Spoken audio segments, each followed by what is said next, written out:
хлеба преломления. Это то, когда мы вспоминаем смерть Иисуса Христа. Иисус умер за нас. Жалко человеку, который это не знает.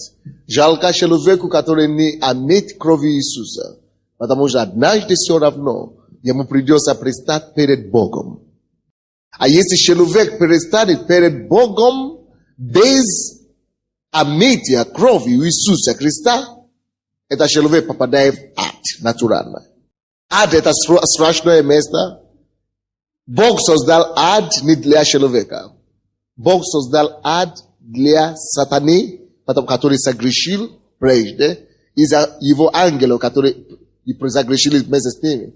А люди, которые имеют тоже создание, грешные здесь на земле, не имеют создание грешными Богом. Когда ребенка вы рождаете, он безвинный, он чист. Мы наследуем греха через Адама, через наши родители. Но Бог создает человека чистым, без греха. Но когда мы попадаем в этот мир, мы начинаем грешить. И, к сожалению, нам поэтому нужно было омытие какой-то крови, чистой крови. Поскольку только кровь Иисуса есть чистой кровью, поскольку только Иисус жил без греха, поэтому Он решил превратиться в человека и прийти на землю, чтобы отдать вот эту жизнь свою человеку.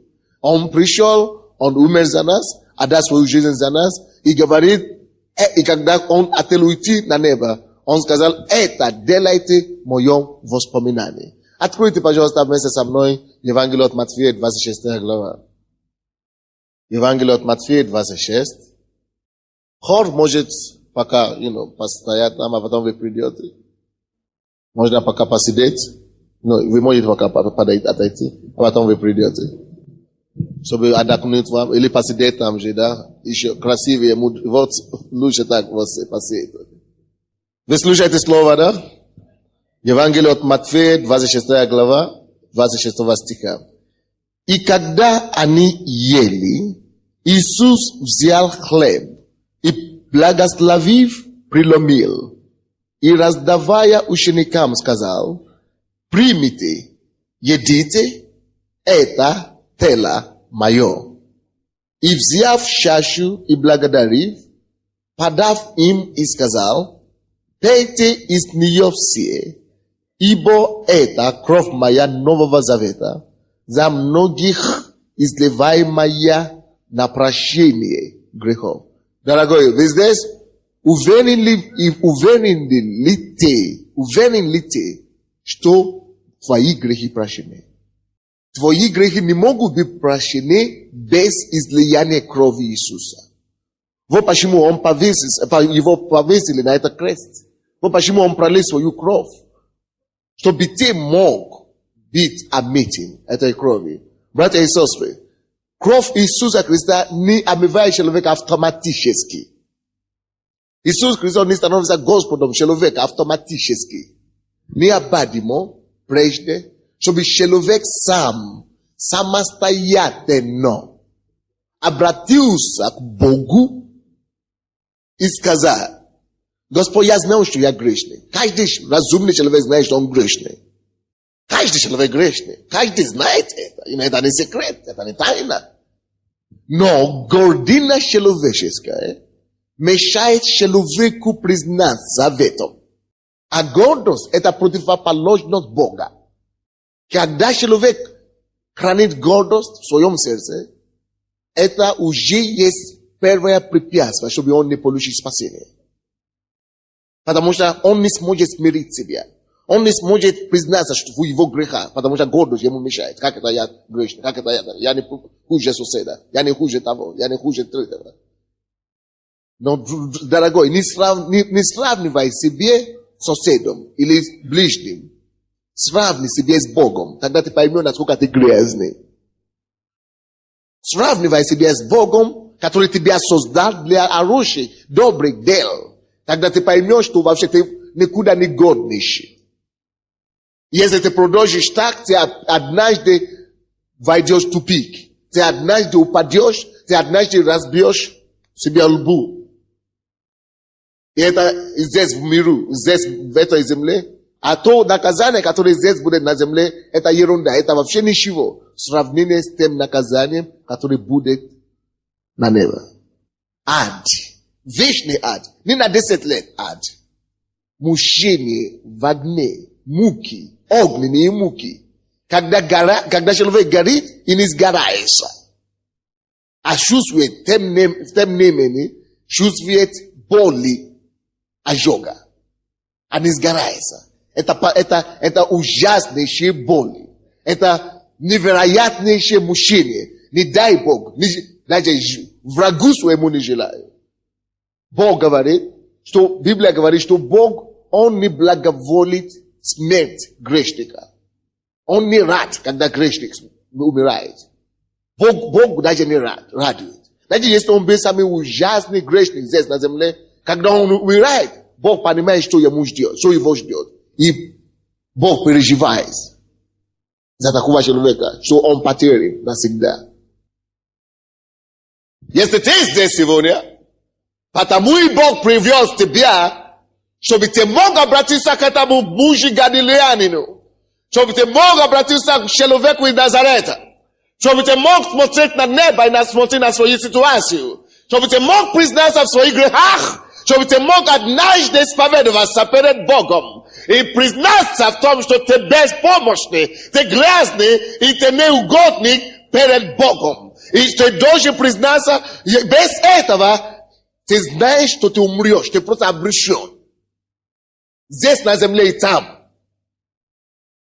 Не важно, насколько ты хорошо живешь сейчас, не важно, как у тебя получается. Все равно в твоей душе есть пустота, которая ждет Бога.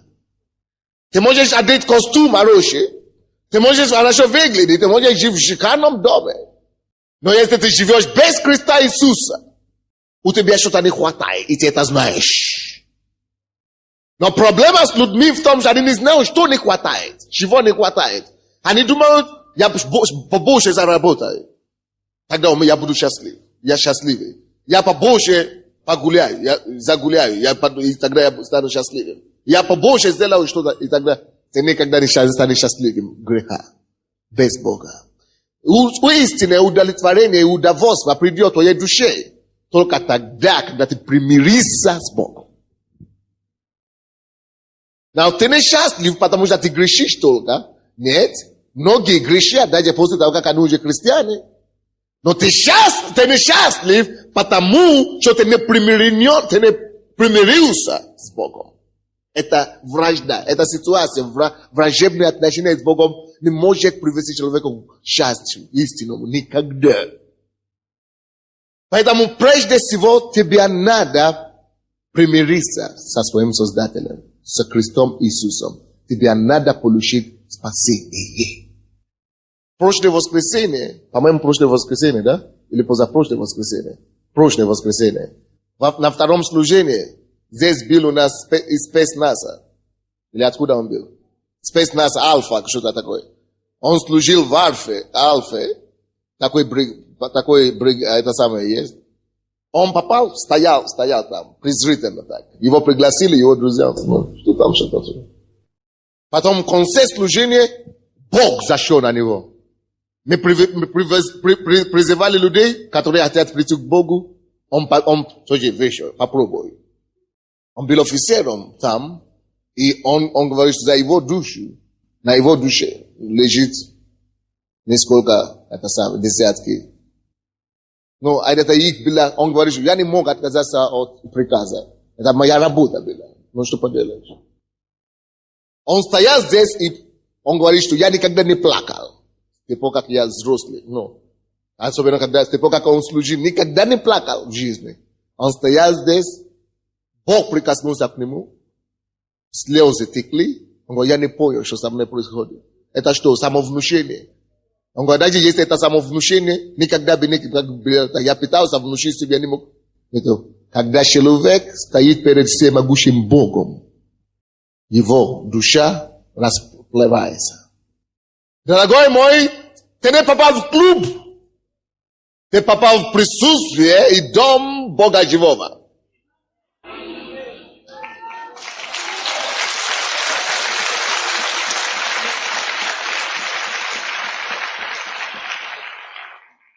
И он так желает примириться и с тобой также.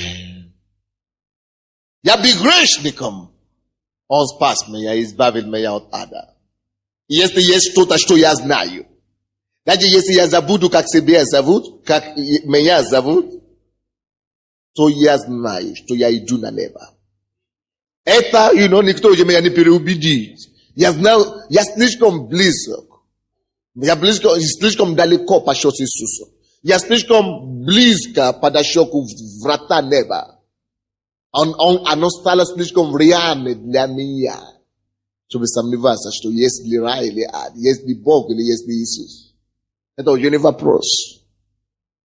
Я живу этим. Я вижу это. Я ощущаю это. Я живу этой надеждой, что однажды я увижу своего Спасителя, который пролил свою кровь за меня.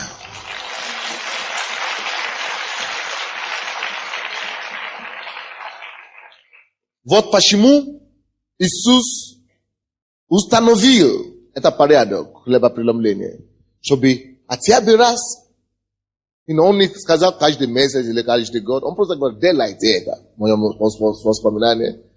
Он хочет, чтобы мы это делали и вспоминали. Поэтому сегодня нет такой проповеди, как такового супер, какой-то проповедь. Мы только хотим вспоминать, что Иисус сделал для нас. А что Он сделал? Всякий верующий в Него спасется. Не умрет, но спасется. Что Он делал? Он пролил свою кровь за тебя и за меня. Если бы ты был единственным грешником в этом мире, Он бы все равно пролил свою кровь за тебя. Он любит тебя. Ты драгоценный в Его глазах. Пожалуйста, примиритесь с Богом. Небо зовет, примирись с Богом. Ангелы призывают тебя, примирись с Богом. Бог Отец, Его голос воздается на небе к тебе сегодня через эти микрофоны. Примирись с твоим Создателем, примирись, пока не поздно. Примирись с Богом. Завтра тебе не принадлежит. Ты не знаешь, что будет с тобой через 5 минут. Примирись с Богом. Брось гордину. Брось стыда. Примирись с Ним. Дух и невеста зовет. Примиритесь с Богом. Что значит примириться с Богом? Прийти к Нему, склонившись свои колени и признаваясь, раскаиваясь во всех своих грехах. Потому что мы все грешные. И без прощения грехов никто Царство Божие не наследует. Я грешник Божий. Склоняем свои колени. Омой меня. Прости меня. Пускай эта кровь очищает мою душу. Избавь меня от ада. Избавь меня от сатаны. Чтобы я больше не служил дьяволу. Чтобы я больше не служил греху. Потому что Библия говорит, что кому вы слушаетесь, тому вы и раби. Ты слушаешься плоти, хочешь грешить, ты грешишь, ты раб греха.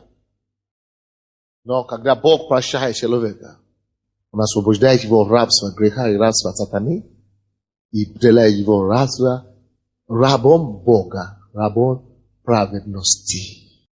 Душа очищается. Мир приходит в душу. Легче жить. Помощь на каждом шагу. Содействие Божие сопровождает человека по всей земле. Это еще и не все. Это лишь только начало. А самое. Иисус сказал, Евангелие от Иоанна 13:1. Я иду подготовить вам место. Там на небе, где мой Отец. Чтобы там, где я, чтобы вы также были там. И я приду опять и возьму вас. Братья и сестры, Иисус придет однажды, чтобы собрать свою церковь, своих святых. Но слушайте, некоторые из нас, мы пойдем к Нему, прежде чем Он придет. Но если ты умрешь, но есть некоторые, которые не умрут, пока Иисус не придет. Братья и сестры, я обращаюсь к вам, если вы первый раз в этой церкви сегодня, Ili este vene perveraz, ve uje pachadili, ve uje tak. Nowe еще не приняли Иисуса в своем сердце. Вы знаете, что вы грешны. Пожалуйста, не позвольте гордыню и стыду мешать вам. Не позвольте сатане остановить вас. Прими решение сегодня и скажи, дьявол, на сегодня ты меня не возьмешь. Сегодня есть сегодня. Все. Сегодня я дам благоприятие, я пойду сегодня. Я получу свое прощение сегодня. Сегодня, я оторвусь грехом. Сегодня, дьявол, делай, что хочешь. Даже если стыдно, пускай будет стыдно. Но я все равно пойду. И я получу прощение грехом. Аминь.